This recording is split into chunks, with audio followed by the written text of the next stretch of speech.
우리 옆에 분에게 이렇게 인사하겠습니다. 제가 전국에 강원도를 제외하고는 제주도까지 다 부흥회를 해본 것 같은데, 해외까지요. 원래 제가 원조입니다. 원조인데 짝퉁들이 흉내를 많이 내시더라고요. 이렇게 인사 한번 해보겠습니다. 아름다움이 죄라면 당신은 사형감이십니다. 그렇게 인사하겠습니다. 네. 아름다움이 죄라면 당신은 사형감이십니다. 좀 축복하며 그렇게 삽시다. 예, 아름다움이 죄라면 당신은 사형감이십니다. 네, 한 번 더 하겠습니다. 멋있는 게 죄라면 당신은 총살감이십니다. 시작. 네, 잠깐 기도하겠습니다. 좋으신 하나님 보십시오. 믿음의 백성들이 한자리에 모여 또 주님 기뻐하시는 예배를 드리며 믿음의 결단과 함께 우리가 어떻게 하나님께 살아드릴 것인가를 고민하며 오늘 세미나의 자리를 마련합니다. 예배로 통하여 하나님께는 영광이요 우리 온 재직들과 성도들에게 한량없는 은혜와 복을 덧입혀 주옵소서. 말씀을 듣는 귀를 주시고 열린 마음을 주시고 전하는 종에게 신령한 말씀의 은사로 덧입혀 주옵소서. 예수님 이름으로 기도 올리옵나이다. 아멘. 제가 주일은 거의 나가지를 않거든요. 지금 우리 교회 3부 예배 시간입니다. 그래서 김종균 목사님 말씀에 이 파워가 있는지 제가 거부를 못 하겠더라고요. 그래서 오늘 여러분들을 말씀으로 또 섬기게 되었습니다. 하나님의 뜻이 있는 줄로 믿습니다. 재직 세미나라고 하는 이 주제 앞에서 제가 어떤 말씀을 드릴까 고민을 하다가 신앙의 본질적인 이야기를 좀 드리는 게 좋겠다, 그런 생각을 하며 말씀을 준비했습니다. 1950년 12월은 한국전쟁의 포화로 얼룩진 저 북한의 그 흥남부도 다 아시죠? 여기에는 매서운 겨울의 눈보라와 함께 정말 엄청난 비극적인 장면을 연출하고 있었습니다. 한국전쟁이 이제는 끝이 나겠다라고 생각을 하고 오히려 북진했지만 중공군의 개입으로 전세가 역전이 되고 미국과 한국군에게 철수 명령이 떨어지죠. 그래서 그때에 흥남 철수 작전이라 불리는 이 막바지에 포위망을 좁혀놓은 중공군을 피해 피난민들이 막 그 부두로 몰려오는 것, 잘 이해가 되지 않으면 여러분들 영화 국제시장을 보신 분들은 다 감이 좀 오실 것입니다. 하지만 그때 마지막 철수 작전은 사람이 아닙니다. 원래는 장비입니다. 그래서 미군이 1600톤급 화물선 메리디스 빅토리오를 그곳으로 보내어서 당시의 선장이 레너드 라루라고 하는 분인데, 이분을 통해서 이제 모든 지금까지의 미군이 썼던 장비들을 전부 마지막으로 철수시켜라, 이 명령이 떨어지는데 레너드 라루가 잠시 시간을 보내더니만 갑작스럽게 이런 명령을 46명의 선원들에게 전달되도록 합니다. 그 밑에 1등 항해사였던 분에게 이렇게 전달을 하는데 완전히 충격적인 이야기죠. 많이 되도록 많이 사람들을 승선시켜라. 지금까지 실었던 장비도 전부 내리고 될수록 많이 한 사람이라도 더 승선시키라고 이야기합니다. 그러면서 이때 그 명령에 따라서 그 46명이 그렇게 한 것도 저는 하나님의 개입하심이라고 생각을 하는데, 이때부터 장비를 내리고 사람들을 태우기를 시작해서 무려 그 배에 14,000명의 피난민을 태웁니다. 드디어 1950년 12월 25일 크리스마스에 마침내 대한민국 거제도에 닻을 내리는데, 이게 전 세계 기네스 기록입니다. 2004년도에 기네스에 올라갔는데 전 세계 인류 역사상 딱 한 척의 배로 가장 많은 사람을 살린 케이스. 이래서 지금도 기네스북에 올라가 있습니다. 그때 주역 중에 한 사람이었던 1등 항해사 로버트 론이라고 하는 분이 있는데 이분이 회고록에 나와 있습니다. 그리고 그 선장부는 이때 이 일 후에 굉장히 인류애를 발휘해서 사람을 살렸지만 명령을 위반했다 해서 이 작전 이후에 강제 전역을 당합니다. 강제 전역을 당하고 그분이 전역을 한 다음에는 베네딕트 멍크라고 하죠. 그 수도사가 되어서 평생을 그 수도원에서 삶을 묵상하며 기도하며 또 정말 이 세계의 평화를 위해서 또 주변의 어려운 사람들을 위해 기도하다가 2001년에 소천하셨습니다. 그리고 1등 항해사였던 로버트 로니는 이분은 레너드 라루의 그때 이 사건의 충격으로 나중에 공부를 하죠. 뉴욕주의 변호사가 되어서 평생을 나도 바로 저분처럼 진짜 약자들을 위해 하나님 기뻐하시는 일을 위해 살겠다는 결단으로 살고 있다고 합니다. 저는 이 로버트 라니의 회고록을 통해서 참 감동적이면서도 우리 그리스도인들과 어찌 보면 성도들을 떠나서 모든 성도들, 특히 재직들이 가져야 될 그러한 마음 자세가 여기에 있다고 생각을 합니다. 그러면 그 책에 자기가 한 번은 물어봤다는 거예요, 이게. 그러니까 이 작전이 계속되고 있는데도 그렇고 이렇게 물었기를, 선장님, 왜 그런 결정을 했습니까? 당신이 징계를 먹을 수도 있고 이것은 윗선에 대한 반역이고 어찌 보면 우리 미군 작전에 있어서 엄청난 장비의 재물에 손해를 끼치는데 왜 그런 결정을 했냐고 묻는다는 거죠. 그렇자 이때 레너드 라루의 답이 참 기가 막힙니다. 나는 그 하나님이 바라시는 것이 무엇일까라는 거기에만 집중을 했네. 그러니까 이것 통해서 내가 앞으로 어떻게 되지? 그리고 미군의 작전에 있어서 얼마나 손해를 끼치고 여러 가지 이게 어떨까라는 그런 고민을 할 시간이 없이 이런 절대절명의 순간에 수많은 사람들이 몰려오며 그 환경 속에 하나님이 나에게 바라는 것이 뭘까? 여기에만 집중하고 있었다는 거예요. 집중을. 저는 이것을 통해 묵상하기를 거룩한 삶이란 도대체 뭘까? 우리 한국 사람들은 이 거룩한 삶을 오해할 때가 참 많습니다. 그 거룩이 주로 한국에는 내가 뭔가 세상과 완전히 단절된 것과 남들이 깨닫지 못하는 신비한 체험을 하거나 내가 어떤 위치 속에서 내 행동 속에 무슨 거룩이 있다고 착각할 때가 많아요. 그래서 이상하게 교회는 저처럼 이런 좀 짙은 양복을 입고 성경책 들고 목소리도 좀 빨리 하면 안 되고 웃어도 안 되고 이런 유교적인 사상이 남아 있다니까요. 거룩은 점잖으로 생각하고 거룩은 우리의 행동이고 표정으로 생각하는데 쉽게 웃어도 안 되고 쉽게 말해도 안 되고 그러다 보니까 나는 한국계 부흥사님들도 이해 안 되는데 목소리를 또 왜 그래 하는지 모르겠어. 물 한 모금 먹고 흉내 한번 내볼게요.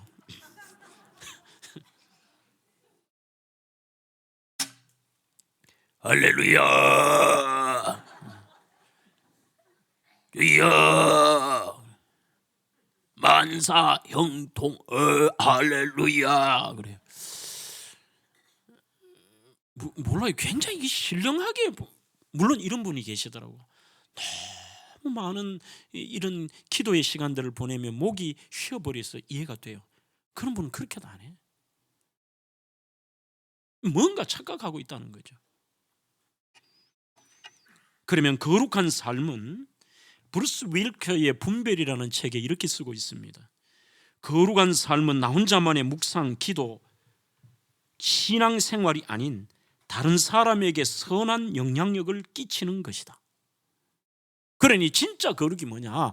나 때문에 남이 잘 되는 거 있잖아요. 그리고 내가 오늘 여기에 나오는 레너드 라루나 이런 사람들처럼 나 때문에 남들이 살고 나 때문에 남이 좋고 내가 뭔가 남에게 선한 영향력을 끼치는 거.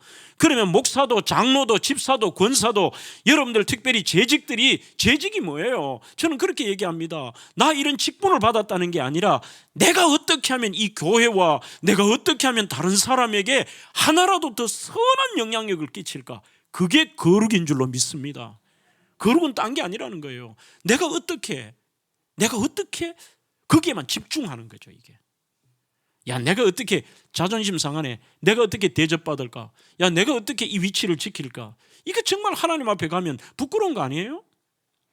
그 다음에 브루스 윌키는 두 번째의 거룩은 믿음 생활과 거룩이란 삶의 모든 순간에 하나님이 우리에게 원하시는 것이 무엇인가를 묵상하며 적용하는 것이다.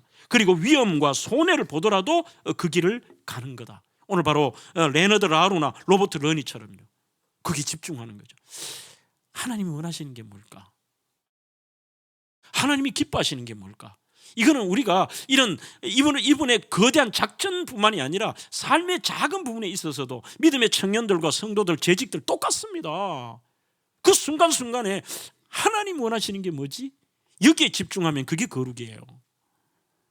베드로전서 1장 15절로 16절에도 오직 너희를 부르신 거룩한 이처럼 너희도 모든 행실에 거룩한 자가 되어 기록되었으되 내가 거룩하니 너희도 거룩할지어다, 이렇게 얘기합니다. 그러면 진짜 그리스도인의 특징이 뭐냐? 내가 거룩하니 너도 거룩하라고 하니까 우리가 특징이 맥스 루케도의 책처럼 예수님을 닮아가는, 결국은 그 거룩함을 담는 거예요. 하나님이 나에게 바라는 말, 생각, 행동이 무엇인지를 늘 생각하는 겁니다. 그러면 그 거룩에 대해서 성경에서 제일 잘 보여주는 게 레위기입니다. 하지만 이 레위기가 한국인들에게는 조금은 좀 대접받지 못하는 성경입니다. 이스라엘에 가보시면 아이들을 어릴 때부터 레위기부터 가르칩니다. 창세기부터 아니에요. 레위기부터예요. 그 다음에 이 아이들이 초등학교 입학을 해도 레위기부터 가르칩니다. 이유가 있겠죠.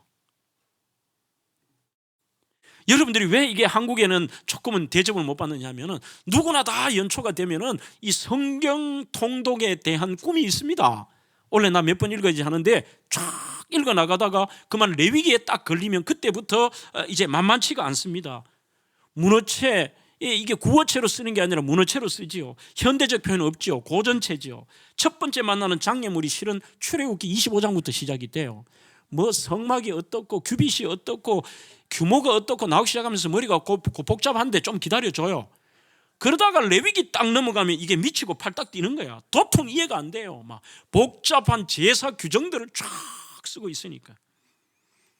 예수님의 십자가로 구약의 모든 제사가 폐지됐는데 이거 알 필요 있나? 이거 뭐 지금 뭐 폐지됐다고 하는데 왜 이거 뭐 자꾸 레위기 이거를 우리가 읽어야 되지? 그러나 정말 중요한 책입니다. 이란 말이 있습니다. 구약이 영화라면 신약은 자막이다. 여러분들 자막만 보세요. 이게 무슨 재미가 있겠어요? 이게. 그 영화를 보는 거죠. 이게 아하, 예수님의 피가 이런 뜻을 가지고 있구나. 예수님이 우리를 위하여 십자가에 달려 돌아가서 우리의 죄를 대신하였다는 이 엄청난 사건이 이게 이러한 그림이구나, 이런 뜻이구나, 희생이 이런 거구나. 거기에 대한 영화인 거예요. 이게 화면인 거예요. 이게 예수님의 십자가의 사건을 가장 명백하게 확실하게 보여주는 책입니다. 그리고 레위기를 읽으며 절대로 잊지 말아야 될 것이 뭐냐? 진짜 하나님과의 만남이 이게 중요하구나. 그 다음에 저는 제 나름대로 이렇게 해석을 해봅니다. 그리고 저의 영적 스승이었던 하워드 핸드릭스라는 분도 그런 말을 하죠. 레위기가 무슨 뜻이냐? 출애굽기 25장부터 그렇게도 일반인들에게 관심 없는 것 같은데 이거를 왜 이렇게 많이 써놨을까? 하나님이 딱 한 문장을 우리에게 심어주시기 위해, 우리의 삶의 거룩을 위해 심어주신 게 뭐냐? 여호와의 말씀대로. 그러니까 계속 나오는 말이 과거 성경에는 식양대로. 우리는 때로는 그런 함정에 빠질 때가 많습니다. 굉장히 종교적인 열정이 있는 분이 있습니다.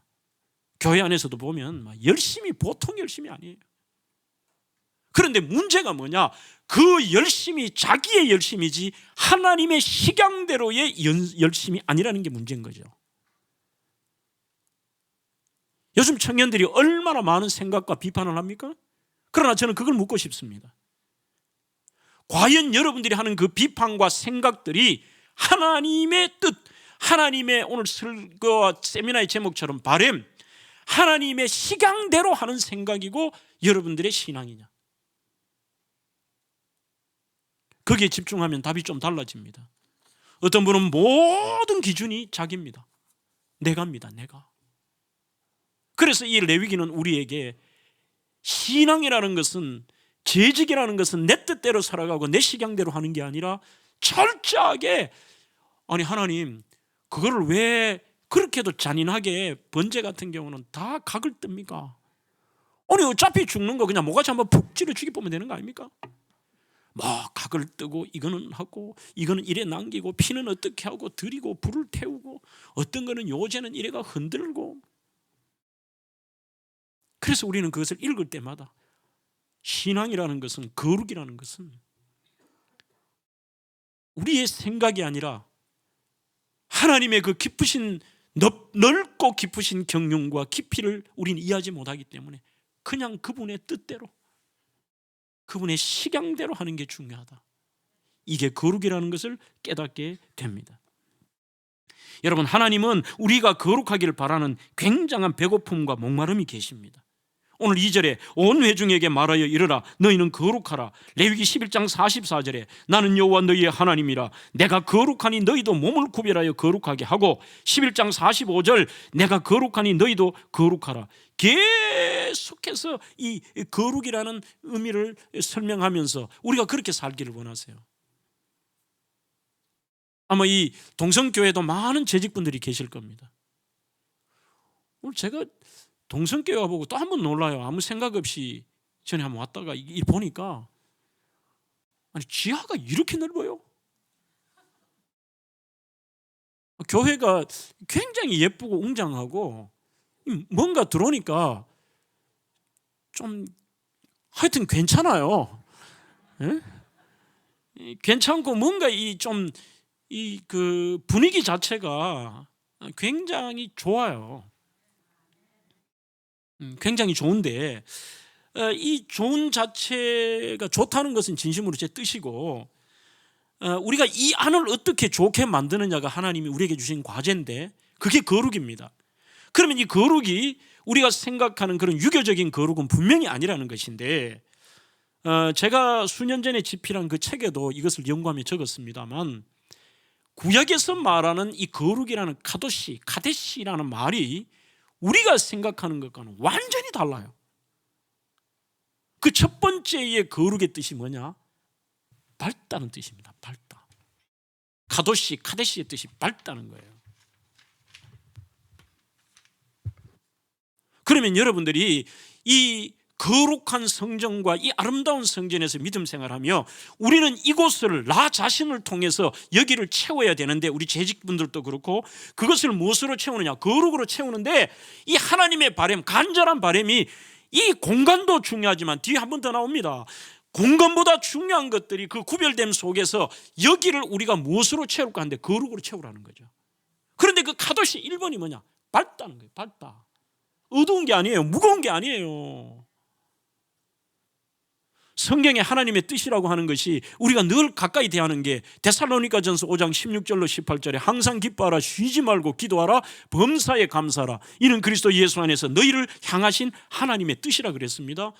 영어 성경에는 God's will이에요. 하나님의 강력한 의지가 뭐냐? 1번이 오히려 너 많이 기도해, 너 많이 헌금해, 너 많이 이렇게 해가 아니라 1번이 우리가 그 기쁨을 유지하는 거예요. 이게 항상 기뻐하는 게 하나님 뜻입니다. 그게 거룩입니다. 인상 쓰지 마세요. 빨리 말씀 증가하고 갈게요. 네? 거룩이라는 뭐냐? 우리의 심령에서. 그래서 칼빈의 책에 보면 성도의 표징이 뭐냐? 사인이 뭐냐? 성경 들고 주일날 교회 가고 네가 헌금 드리고 이게 표징이 아니라 너의 마음에 그 어떤 경우에도 흔들리지 않는 감사가 있느냐? 이 자죽이라고 하죠.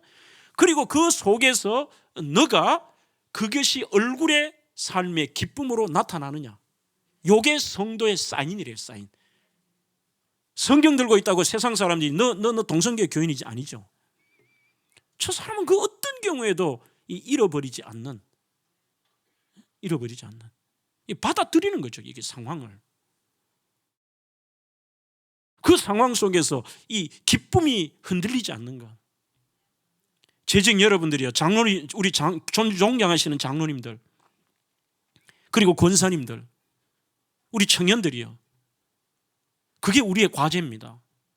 카도시 1번은 내가 나를 위하여 십자가에 달려 돌아가신 주님으로 말미암아 새 생명을 얻은 존재로서 내가 이 땅에서 그 어떻게 이 감사를 퍼뜨리며 살고 내가 기쁨으로 살아갈 것이냐 이거예요. 걱정할 게 뭐 있어요? 걱정할 게. 그래서 지나보고 나면은 우리가 정말 인상 쓴 게 나중 보면 아무것도 아닐 때가 많아요. 이런 재미있는 얘기가 있습니다. 어떤 아이가 아버지가 이름을 하철이라고 지었어요. 하철. 그 밝을 철자, 써가지고 강물같이 지혜와 명철이 차고 넘쳐라 이래가 하철이를 짓는데 아뿔싸 성이 지가예요. 그럼 왜 됩니까? 지하철 아닙니까? 그래 지하철인데 늘 이 아이는 그것 때문에 불만이야. 인상 쓰고. 에? 아버지는 수많은 것 중에 이건 이래가 그렇고 이름이 하철이가 뭡니까?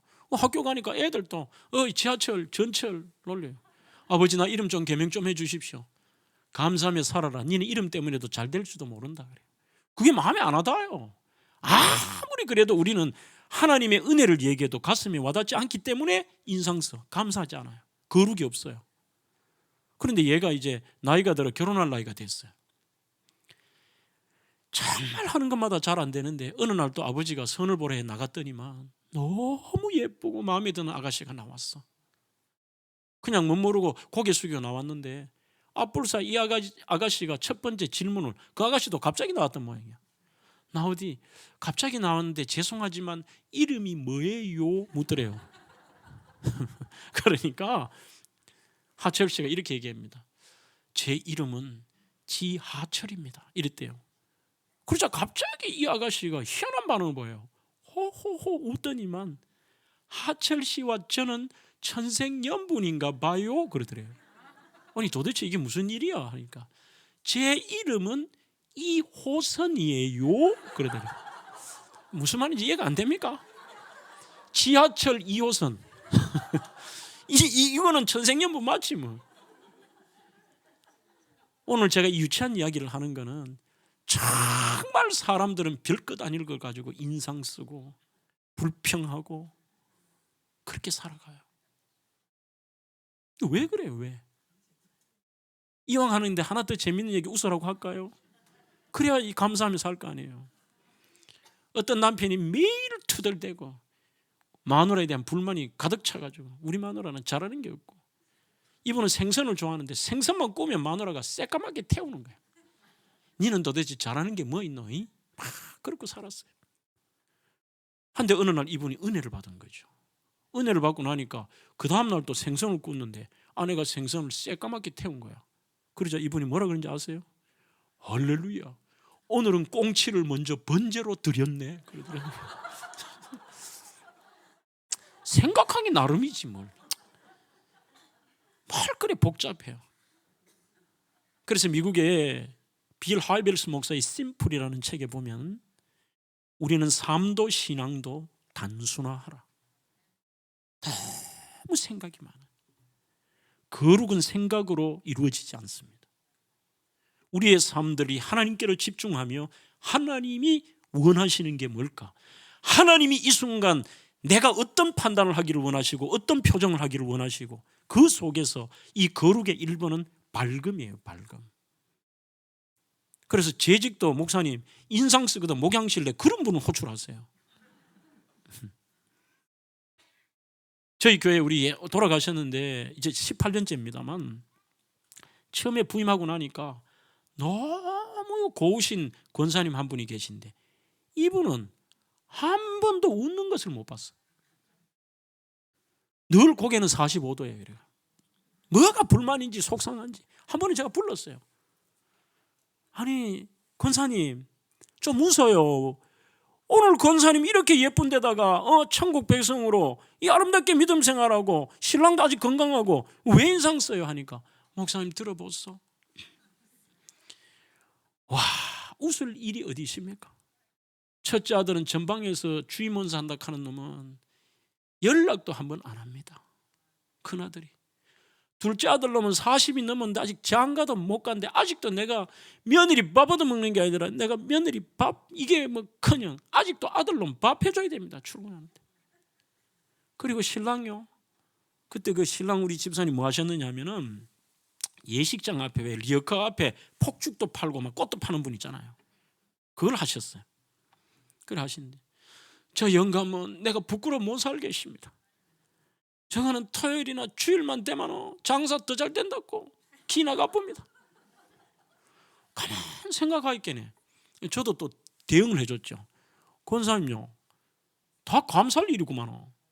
아니 큰아들이 나라 지키는데 맨날 첫날 엄마한테 연락만 하면 오야겠단 말인겨. 이 나라를 든든하게 지켜야 되지. 두 번째, 요즘 별 희한한 놈들 많고 바깥에 사고 치는 놈 있는데 꼬박꼬박 집에 들어가 엄마 밥 먹고 엄마 간대. 괜찮지 않습니까?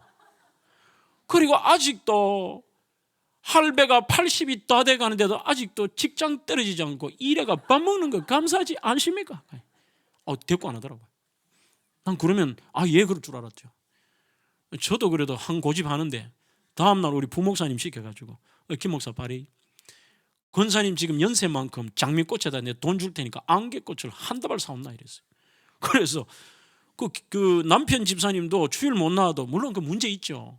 또 새벽에 나오시는데 딱 나가시고 권사님 나올 때 이 젊은 목사가 다 꽃다발 이만큼 들고는요 무릎을 꿇어서 이래요.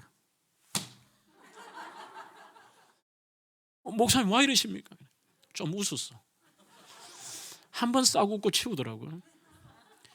오늘 이 시대가 얼마나 사람들이 진짜 거룩이 뭔지를 모르고 하나님의 바람을 모르고 살아요.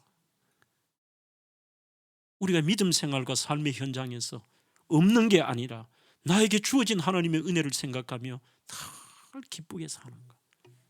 그게 하나님의 바람이고 거룩입니다. 카도시. 두 번째 카데시는 뭐냐? 당연한 얘기입니다.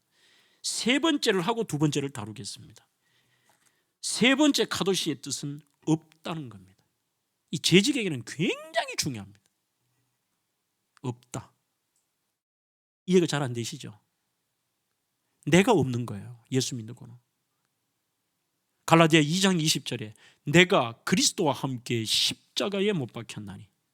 이미 우리는 예수 그리스도를 믿는 순간에 내 정욕도 욕망도 내 자존심도 이런 모든 것들을 이미 못 박는 게 정상이라는 거죠. 그게 거룩이에요. 그래서 뭐라고 얘기하느냐? 내가 그리스도와 함께 십자가에 못 박혔나니 그런즉 이제 내가 산 것 아니요. 지금부터는 내가 사는 게 아닙니다. 이걸 우리 한국 교인들은 착각하고 있습니다. 예수 믿고 내가 직분을 받아도 여전히 내가 살아요. 이제는 내가 사는 것이 아니요 오직 내 안에 그리스도께서 사시는 것이라. 그러니까 나는 완전히 죽어버린 거예요. 이제 내가 육체 가운데 사는 것은 나를 사랑하사 나를 위하여 자기 자신을 버리신 하나님의 아들을 믿는 그 믿음 안에 사는 것이라. 내가 없는 거죠. 당에도 내가 있어요. 재직해도 내가 있고 모임에도 내가 있고 전도에도 내가 있고. 그래서 요즘은 뭐 털끝 하나도 요즘 현대교인들은 못 건듭니다. 젊은 애들도 자기가 너무 세서 그 기준과 철학에 맞지 않으면 감히 철학이란 말도 못 붙입니다. 팩 까고 가버립니다. 그래서 이 거룩이라는 게 뭔지조차 모르고 살아가며 하나님의 어떤 평가를 몰라요. 윌리엄 앤더슨이라는 분의 책에 보면 왜 그렇게도 자존심 덩어리였던 사도 바울이 예수를 다마스커스에서 만나고 완전히 자기가 없느냐. 첫째, 양심의 소리 때문에. 예수님은 나를 위해 죽기까지 낮추시고 이 땅에 오셔서 죽기까지 나 사랑하셨는데 내 드러내고 내 자존심 드러내면 이건 인간도 아니다 이 말인 거예요. 그 다음에 두 번째는 이 윌리엄 앤더슨의 책에서 이렇게 낮춘 이유가 뭐냐.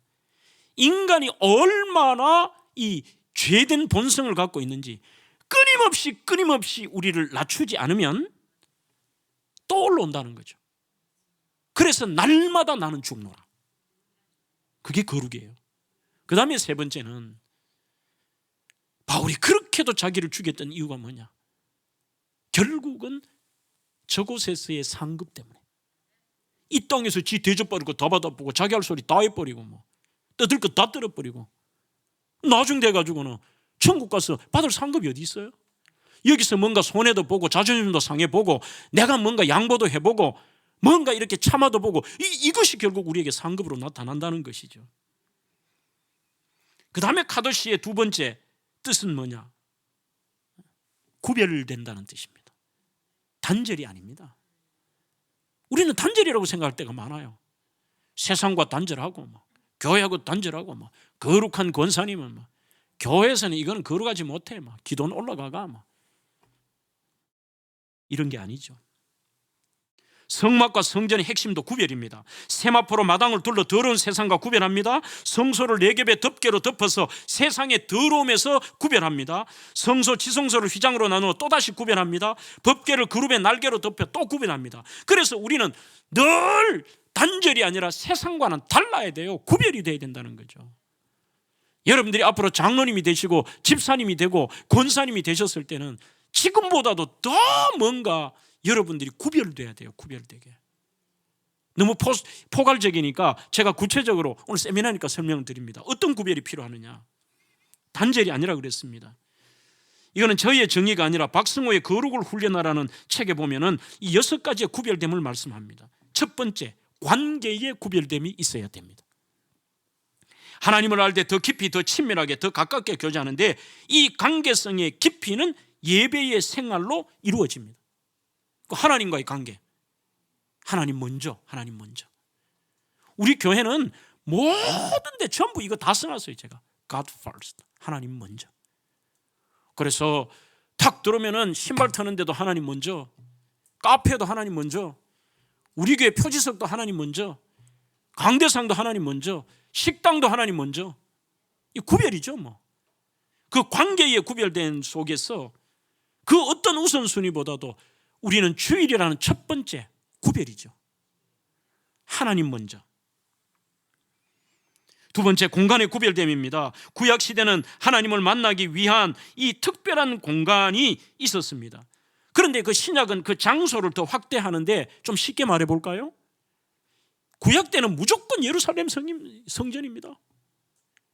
이게 남쪽 유다와 북쪽 이스라엘이 갈리면서 한쪽에는 이제 서로 나라가 다르니까 예배는 드려야 되니까 한쪽에는 예루살렘에 드리자, 자기들은 사마리아 성 그곳에서 예배를 드립니다. 예수님이 그 불쌍한 수가성 여인을 찾아갑니다. 우물가 여인에게 찾아가서 여러 얘기를 하시죠. 많은 사람들이 신앙생활을 한다고 하면서 헛된 것을 쫓아 일생을 마칠 때도 있습니다. 우물가의 여인처럼 난구했네. 그게 어떤 거야? 헛되고 헛된 것들을 우리 주님 하신 말씀 내 속에 와, 그 속에 와서 우리가 생명을 얻고 우리가 구별됨의 삶으로 통하여 하나님의 영광을 드러내야 되는데 엉뚱한 헛된 것들을 믿는다고 하면서도 이 수가성 여인처럼 똑같이 구별됨 없이 그렇게 살아간 것입니다. 드디어 그 장소에 대한, 이제 나는 예수님을 진짜 만나고 생수 대신 예수님을 만난 다음에 여인도 궁금하거든요. 나 이제 구별되게 살 거야, 믿음으로 살 거야, 이 주님을 믿으며 산다고 생각하는데 갑자기 걸리는 문제가 공간의 문제예요. 이상하다. 이스라엘은 예루살렘인데 그러면 이제 난 제대로 하려고 예루살렘 가야 되나? 아니면 우리 조상들이 믿는 사마리아에서 예배 드려야 되나? 그러자 주님께서 그렇게 말씀합니다. 예루살렘으로도 말하라, 사마리아에도 말하라. 오직 하나님은 영이시니 예배하는 자가 영과 진리로 예배할지니라. 교회 안에 거룩하지만 나가면 거룩하지 못하다가 아닙니다. 저는 이렇게 정리하고 싶습니다. 오늘 여러분들이 성도라면 하나님의 바람은 뭐냐? 어디에 있든지 여러분들이 있는 그 공간이 거룩해지는 거예요. 어떤 분은 희한해요. 예배 때는 거룩한데 와 재직회만 하면 거룩하지 않습니까? 아니 시큰 거룩하다, 당회만 하면 거룩하지 않아. 그래서 뭐든지 있잖아요, 예배 이후에 길게 하는 거는 뭔가 조금 문제 있는 것 같아요. 뭐 내가 2번 올 건 알고 오면 마음껏 얘기하고 가지 뭐. 그렇지 않아요? 제가 전국의 교회를 집회하다 보면 별별 게 다 있어요. 울산의 어느 교회 집회를 갔더니만 그래요. 목사님요, 오후 예배 드리고 재직회를 저녁 9시까지 한대요. 이야. 또 어떤 데 가면 막 당회하면서 쌩 난리를 한대요. 막 4시간씩. 이 도대체 뭐 하는지 모르겠어요, 한국교회가. 본질을 다 잃어버리고 그 모습을 바라보는 하나님이 인식되지 않는 거죠. 공간의 구별됨, 무조건 불합리한 거 받아들이라는 얘기는 아닙니다. 최소한 내가 있는 곳에 이 거룩이 나타나는, 밝고 구별되고 내가 없는 것, 그렇잖아요. 다 때문에. 어떤 사람만 들어가면 전도회가 작살이 나요. 어떤 사람, 그 사람 하나 들어가면 막 분위기를 다 깎아 먹어요. 이건 거룩이 아니에요. 내가 들어가면 밝아져야죠. 내가 들어가면 좋아지고, 내가 들어가면 내가 없는 것이죠. 그 주님의 말씀이 그겁니다. 영과 진리로 예배하는 그게 중요하지 장소 어디에서 그건 아니라는 겁니다. 더 나아가서 우리는 이 구별됨 속에서도 정말 사람들은 착각할 때가 많은데 어떻게 우리는 이렇게 구별되며 사느냐. 세 번째는 시간의 구별됨이 있습니다. 실존주의 철학자 또 소설가 알베르트 까미는 세상이 그리스도인들에게 바라는 것은 그리스도인이 계속 그리스도인으로 살아주는 거다. 그러면은 이 사람들 레위기 23장 3절에 일곱째 날은 쉴 안식일이니 성회의 날이라 너희는 아무 일도 하지 말라 이는 너희가 거주하는 각처에서 지킬 여호와의 안식일이니라. 이 시간의 거룩함이죠. 경건의 시간, 섬김의 시간, 예배의 시간, 주어진 조건을 어떻게 쓸 거냐. 아마 여러분들 교회는 없으시죠. 제가 이런 교회도 봤어요. 교회에 회의한다고 왔다 회의 마치고 예배 안 드리고 가버려요. 교회에 노인대학 한다고 노인대학 와서 국수 삶아주고 예배가 그 다음 시간인데 가버려요. 뭔가 이 지금 문제 있는 거 아닙니까? 우리가 그들을 향하여서 바리새인을 욕할 자격이 없습니다. 바리새인들은 철저하게라도 했습니다. 시간의 구별됨, 예배에 목숨을 거십시오. 저는 우리 교회를 자랑할 마음이 추워도 없지만 계속 잔소리하니까 되더라고요. 저희 교회는 수요 예배 때 우리 청년들과 청소년들이 우리 김 목사님 한 반까지는 안 되더라도 거의 반 가까이 되죠. 근 반 가까이 돼요. 금요 기도회 때 애들 앞에 앉아요. 청년들이. 너희들이 시간의 구별됨 없이 너희들이 하나님 자녀를 할 수 있나? 그리고 우리들이 이 시간이라는 것이 보면요, 요즘 전부 바쁘다 애들조차 다 바쁘다 그래요. 우리 대면교회에서 제가 한 번은 2부 예배 드리고 탁 밖으로 나오는데 어떤 그 보니까 유치부 이제 곧 유년부 올라올 아이가 팽 하고 지나가요. 그래서 내가 누구야? 니 어디 가나? 하니까 이렇게 해요. 아, 목사님 바빠요 가더라고. 요즘 다 바빠. 애도 바쁘고 막 심지어는 막 갓난이 엄마 뱃속에 있는 애도 바빠. 맨날 듣기 싫은 음악 들어야 되지. 하여튼 바빠. 애도 막 학교 학원 막 마치고 나면 막 9시 넘어 10시 대쯤에 들어오고 바빠요. 그 바쁨이 하나의 하나님의 거룩함, 하나님께 거룩한 생활을 변명거리로 만들어요. 아무리 바빠도 자신의 취미생활과 젊은 청년들과 청소년들 같으면요, 스마트폰 보고 게임하는 것은 다 해요. 최소한 우리들의 이 시간의 구별됨이라는 것은 우리 청소년들 같은 경우는 너 게임하는 것보다 하나님 앞에 예배하고 성경 보는 게 최소한 그 시간이 더 많아야 되지 않아? 여러분, 교회는 회의 장소가 아닙니다. 그리고 재직은 여러분들을 의사결정하려고 하나님이 세우신 것이 절대로 아닙니다. 하나님은 여러분들을 통하여 거룩의 모범을 보이라고 앞으로 장로님도 권사님도 집사님도 세우고 이 교회에 재직을 세운 겁니다. 그것을 오해해서 나 장로 되면 이건 이렇게 해야 돼, 이거는 뜯어 고쳐야 돼. 뭘 뜯어 고칩니까? 본인을 뜯어 고쳐야 되는 거예요.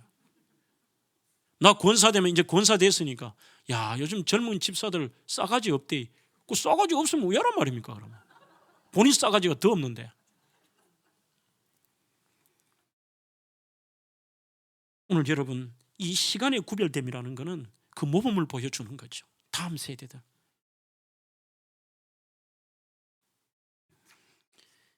제가 교육 세미나 같으면 좀 할 말이 많은데 미국에 얼마 전에 레이놀드라는 박사가 이런 논문을 하나 썼습니다. 왜 미국의 10대들이 교회를 엄청나게 떠나느냐. 그 1번이 부모님이 보여주신 하나님이 시시하기 때문에 이렇게 쓰고 있습니다. 그러니까 이 아이들이 안 보는 것처럼 지도 게임하고 뭐 온갖 거 하고 세상 거 다 하는데 저거 부모님이 하나님을 섬기는 것과 거룩한 삶을 보니까 시시한 거예요, 하나님이. 그래서 아무런 문제 없이 어느 가 말은 안 하지만 과감하게 떠나버리는 거죠. 그 재직의 사명이 여기에 있습니다.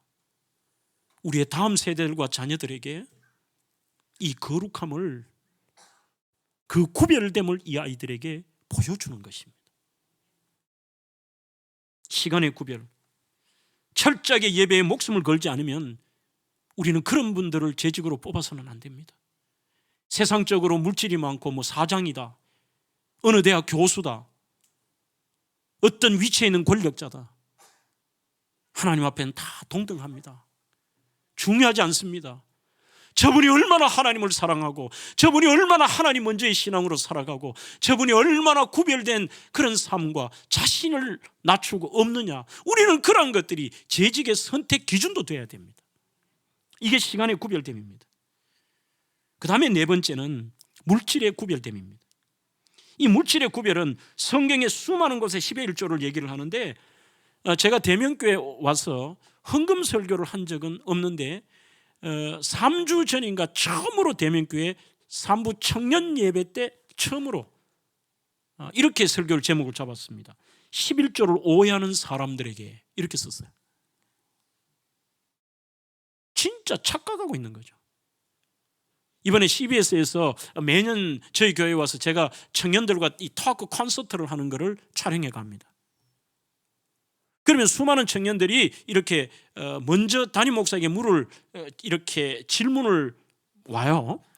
그러면 이렇게 질문을 제가 보고 또 현장에서도 그 질문에 답을 하면서 토크를 하는데, 이 질문 중에 하나가 뭐냐, 11조에 대한 질문을 던졌는데 너무 가슴 아팠어요. 아, 이 아이들이 모르는구나. 그러니까 11조에 대한 오해를 하고 있더라는 것이죠. 대다수가 이 11조에 대한 많은 오해들을 어떻게 하고 있느냐 하면 아마 여러분들도 거기에 해당될지도 모르겠습니다. 그래서 제가 당당하게 말씀을 드릴 수 있는 것이, 이게 얼마나 대단한 것이고 이게 우리의 거룩함의 척도라는 것이, 첫 번째 오해가 이런 오해입니다. 11조는 구약의 산물이다.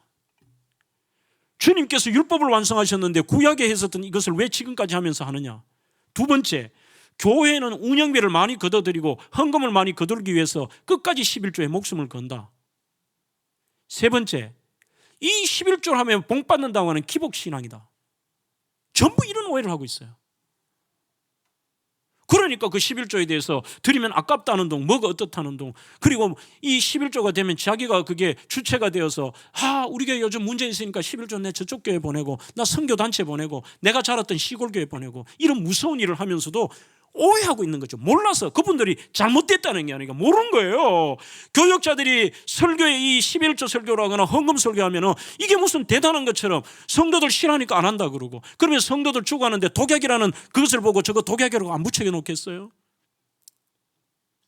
그래서 제가 청년들에게 강력하게 했던 게 뭐냐, 이렇게 설교를 시작했습니다. 11조를 오해하는 청년들이요, 너들은 비겁하다 그랬습니다. 비겁하다. 어떻게 하나님의 이 식양대로 하는 것과 정해진 것들을 네 머리로 해석을 해서 네가 주체가 되고, 그리고 비겁하다는 말이 이겁니다. 착각하고 오해하는 것이 1번이 뭐냐, 10분의 9는 너희 것이고 10분의 1은 하나님의 것이라는 그러한 엄청난 오해를 하고 있다.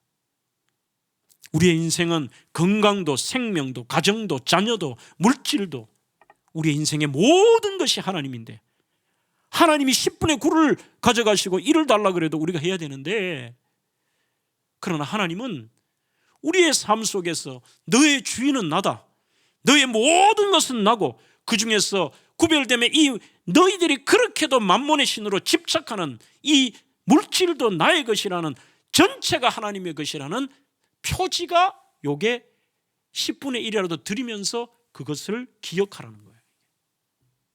그 전부 무슨 이 10분의 9는 내 건데 하나 줄라고 하니 아깝다니, 이 하나님을 어떻게 그렇게 하는 거죠? 그 다음에 비겁하다는 건 제가 이런 표현도 했습니다.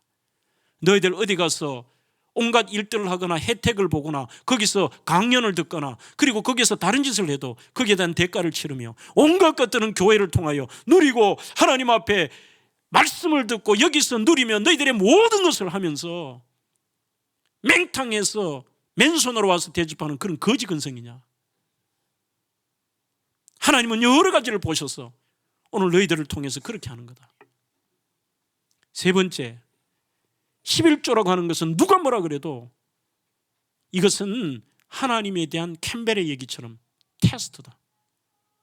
하나님이 우리 보고 테스트하는 게 뭐 있어? 두 가지야.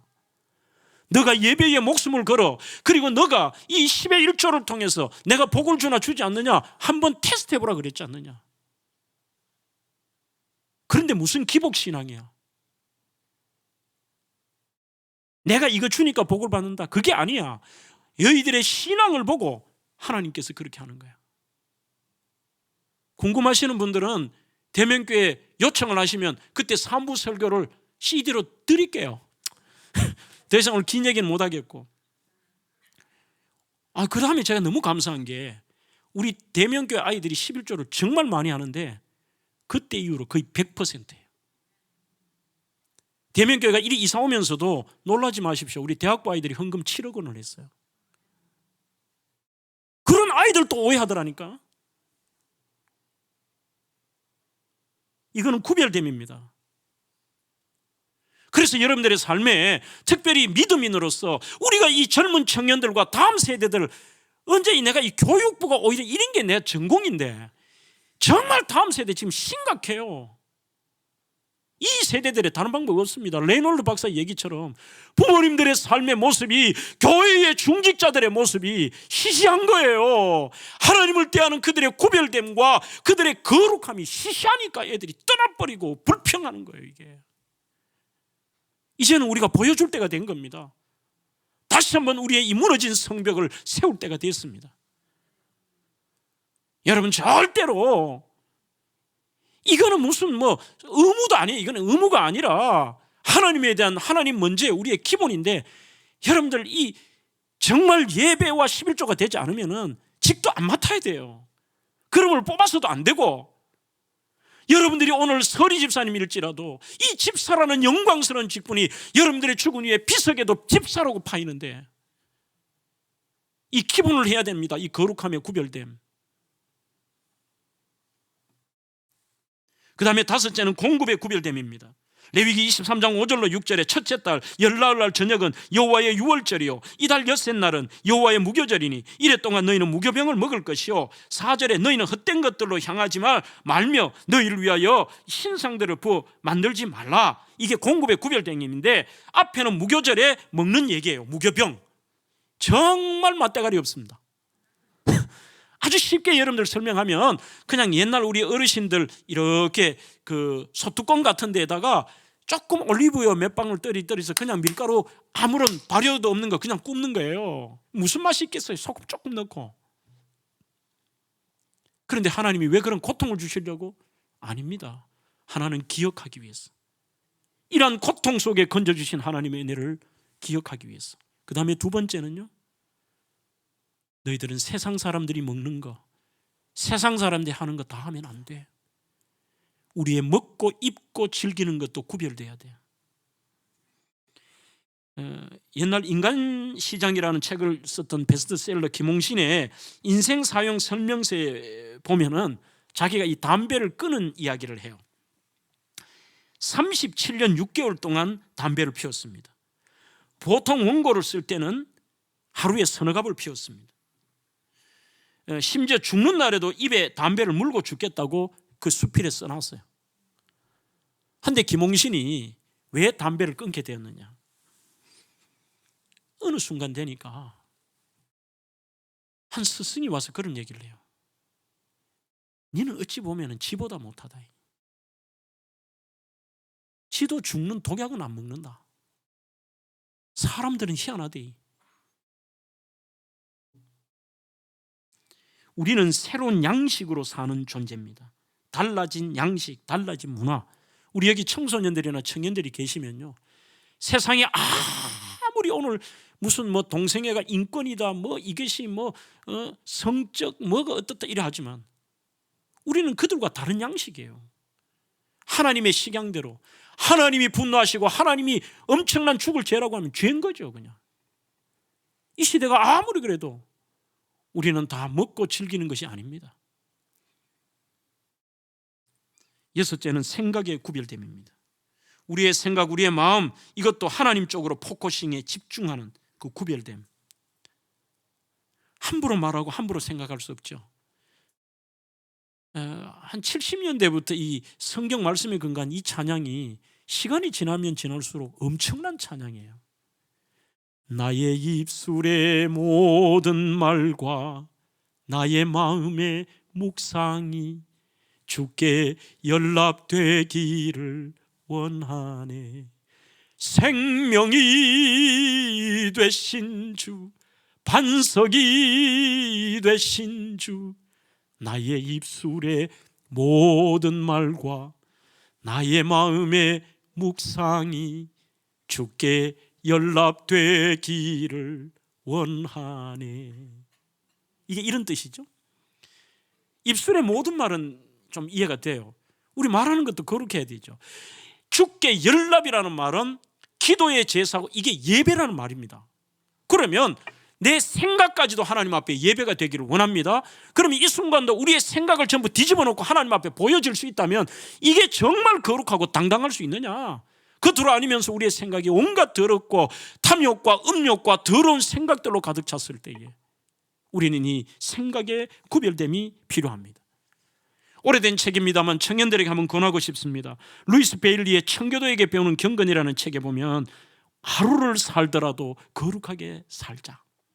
참 말이 좋습니다. 하루를 살더라도 거룩하게 살자.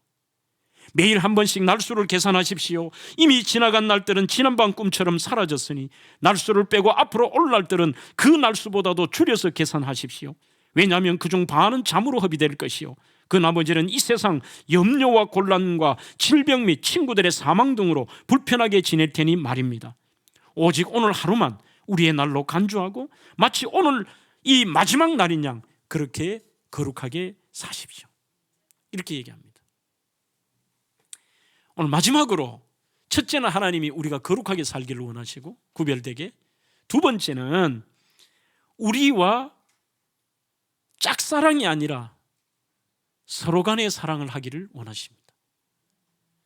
혹시 여러분들 짝사랑 해보신 적이 있나요? 없니껴? 다 이런 우리 어릴 때 그런 경험들이 조금 있을 텐데 어느 날 문득 상대방이 나에게 이 중요한 존재가 돼버리는 거죠. 그 옛날 김세한인가 오래된 그 7080 그 노래 중에 이런 거 있잖아요. 사랑하는 마음보다 더 좋은 건 없을걸. 그 뒤에 보면 이래 나와요. 10,000,000번 더 들어도 기분 좋은 말 사랑해. 그래.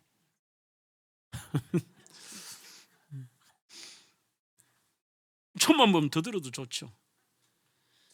반대로 그 짝사랑하는 대상이 정말 사랑, 정성, 거부, 무관심 많은 게 있는데 무관심하거나 이래 되면요 마음이 갈기갈기 찢어집니다. 왜? 짝사랑 해보면 그 사람 행동 하나가 막 하루 종일 기뻐하고 막 그 사람 말 한마디 때문에 막 하루 종일 막 충격이 되고 뭐 이렇지 않아요 이게? 바로 레위기는 우리를 사랑하시는 하나님께서 우리도 사랑해 주시기를 원하는 하나님의 바람입니다. 우리에게 하나님과 사랑의 방법을 가르쳐 주시며 이제는 짝사랑이 아니라 하나님의 일방적인 짝사랑이 아니라 우리와 함께 사랑하기를 원하는 것이죠. 그래서 4절에 너희는 헛된 것들에게 향하지 말며, 이 향하지 말라는 말이 알티푸누 돌리지 말라는 거죠. 하나님과의 우리가 거기에 늘 집중하며 하나님과 사랑하는데 우리가 헛된 것들에게 자꾸 고개가 돌아가는 거죠. 애들이 이러잖아요. 엄마를 사랑하는 애들이 엄마가 지금 말하면서 딴 데 보면 자꾸 고개를 돌려. 엄마 나봐, 엄마 나봐 그러잖아요. 우리가 늘 자꾸 딴 데로 눈을 돌리는 것을 하나님께로 집중하는 것입니다.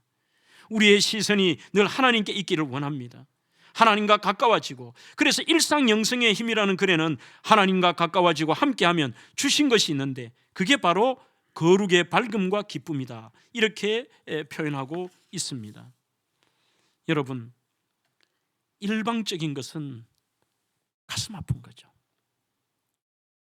탕자의 귀향을 보면 이 누가복음 15장의 탕자의 비유에 발견할 수 있는 것은 역시 아버지의 짝사랑입니다. 아버지의 짝사랑. 첫째, 둘째 아들 모두가 문제입니다. 가장 큰 문제는 아버지를 사랑하지 않는다는 겁니다. 첫째는 잘해줘도 섭섭합니다. 비교합니다. 둘째는 무관심과 아버지를 가슴 아프게 합니다. 도망갑니다. 떠납니다. 버립니다. 자녀답지 않게 더럽게 삽니다. 그러나 아버지의 사랑은 똑같습니다. 헬리나우의 탕자의 기향은 왜 하나님은 자신을 버리고 떠나는 탕자를 붙잡지 않았나? 고집불통 말 안 듣는 아들임을 알기에, 그래도 너무 사랑하기에 가슴 아프지만 그에게 집 나가는 자유를 빼앗지 않았다, 이렇게 설명합니다. 우리가 집으로 다시 돌아올 수 있는 자유를 주시기 위해 주님을 떠나고 마음을 아프게 해도 하나님은 자기 백성을 위로하십니다. 끝까지 사랑하십니다. 그러면 여기에서 하나님이 우리에게 원하시는 거, 바램, 그것은 함께 사랑이죠. 이렇게 오늘 결론을 내려보겠습니다. 한번 따라해 볼까요? 사랑은 감정이 아니라 의지다. 우리가 하나님을 사랑하는데 감정으로 사랑하려고 하면요, 쉽게 변합니다.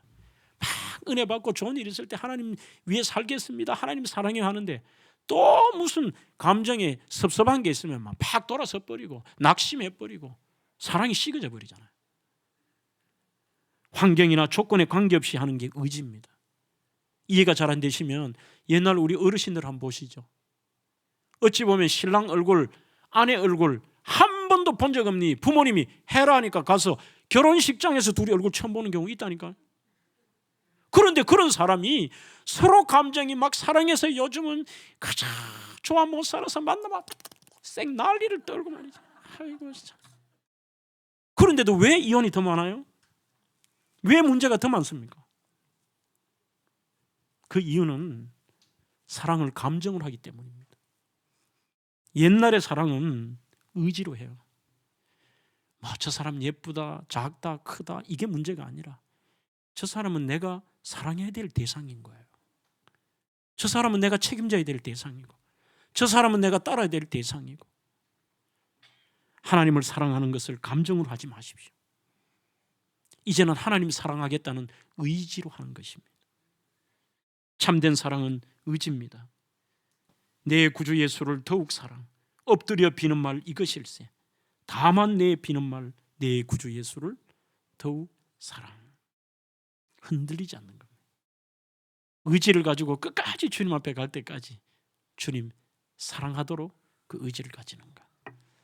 저는 우리 동성의 모든 재직 여러분들이, 또한 모든 성도들과 다음 세대분들이 진짜 하나님이 바람이 무엇인가를 한번 생각해 보십시오. 그리고 여러분들이 재직원들로서 하나님의 간절한 바람처럼 정말 하나님 앞에 거룩한 삶과 하나님과 그 뜨거운 사랑을, 의지를 가지고 끝까지 해내는 이런 멋진 재직들, 성도들이 되기를 주의 이름으로 축원합니다. 기도하겠습니다.